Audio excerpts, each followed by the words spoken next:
Third theorem. ठीक है, क्या कहता है थर्ड में से देख लीजिए, cos of a plus B plus cos of a minus B बराबर आपको होता है 2 cos a into cos b। ठीक है, ये आपका मैंने थ्योरम आपको प्रूफ किया अभी जस्ट। ठीक है, पीछे यहाँ पर ध्यान देने वाली बात है,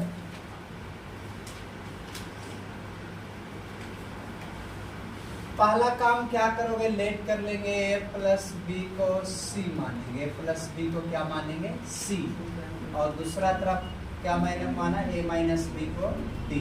सब में यही कर रहे हैं बाबू, a प्लस बी को हम लोग c मान ले रहे हैं। ठीक है, कुछ भी मान सकते हो। ठीक है, और a माइनस बी को मैंने क्या मान लिया d।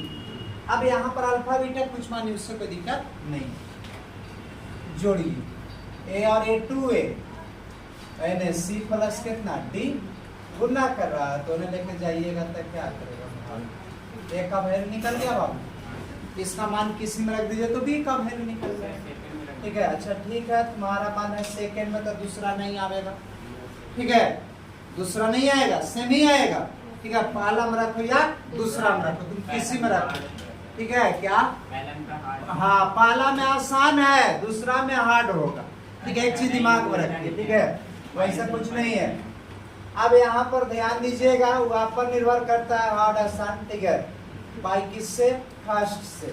ठीक है, बाई फर्स्ट में क्या है, a प्लस बी बराबर c, a का वैल्यू कितना है देखो, c प्लस d बाई 2 बराबर b।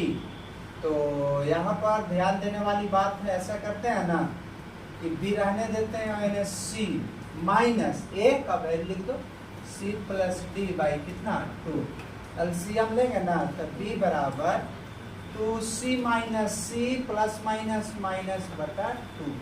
कहने का मतलब यहाँ से आपको मान निकला b का, दो में से एगो चल जाएगा तो एगो बचेगा, a और b दोनों का वैल्यू निकल गया। हम लोग को a का वैल्यू निकालना था और b का निकल गया दोनों। क्वेश्चन क्या कहता है, cos a plus b plus cos a minus b, क्या फॉर्मूला हो रहा था, 2 cos a into cos b। ध्यान देना है बाबू, क्या कहता है cos a प्लस b, तो cos a प्लस b, तो a प्लस b को हम लोगों ने क्या माना है, तो a प्लस b को c माना है, और a माइनस b को क्या माना है d। 2 तो 2 बाबू ध्यान दीजिएगा, 2 तो 2, यहाँ 2 लिख देते हैं, ध्यान दो 2, और cos तो cos a किसको हम लोग माने देखो तो a c plus d by 2, ये वैल्यू आपको निकल गया। और ध्यान दीजिए cos b है तो cos b, और b का वैल्यू आपको कितना है, c माइनस d बाई 2। तो आपसे फॉर्मूला पूछेगा, थ्योरम पूछेगा, cos c plus cos d, क्या पूछेगा, cos c plus cos d, तो क्या फॉर्मूला बताएंगे, 2 cos c plus d by 2 और cos c minus d by, यही आपको थ्योरम। ठीक है, चलिए कोई समस्या होगा तो बोलिए।